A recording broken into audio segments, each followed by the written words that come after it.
Hello everyone, my name is Bennett. I'm here to talk to you guys today about why high schoolers should not have to pass a competency exam before they graduate. A little bit of background about myself is that I've been teaching at Stanford University for 10 years now, and I have my degree in psychology.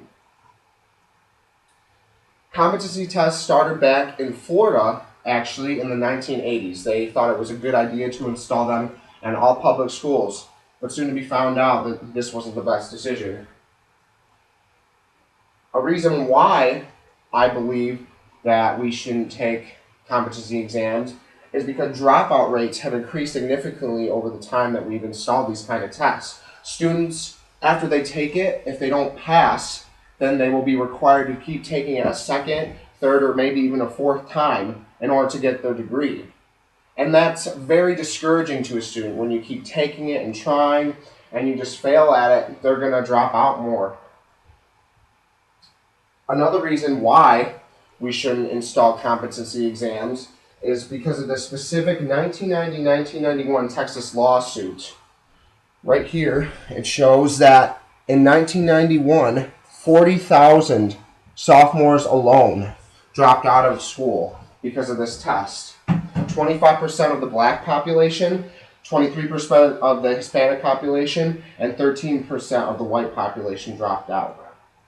And you can also see by this graph right here that before 1991, the ratio of kids graduating was pretty consistent until 1991 hit with the competency exam and decreased dramatically in Hispanic, white, and black populations.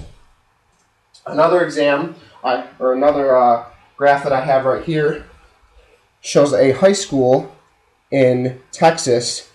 Right here we have a A student, a B student, and a C student.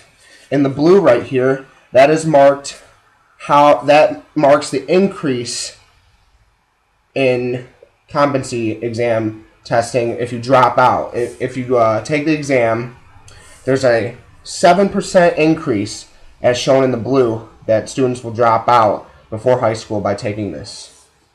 So it just goes to show again that that is there.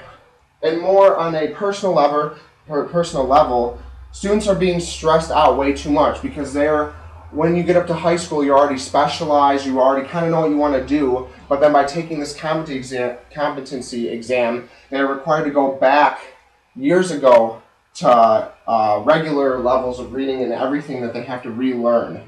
And that's hard for some people. And this forces students to even go to private schools on some special occasions to avoid taking these tests. You know, kids, they'll go to public schools, but in fear of taking this test, parents will send their child to private school to avoid them. And overall, what's the real goal here? Is it teaching or test preparation? Students are at high school to learn, not to memorize these facts just to graduate. Teachers will put more curves on their tests so they look better, and so no students will fail. So really, it's just not a legitimate source of schooling, in my belief. So I want you guys to write to your congressman, to your governor, telling them to stop competency tests. Thank you.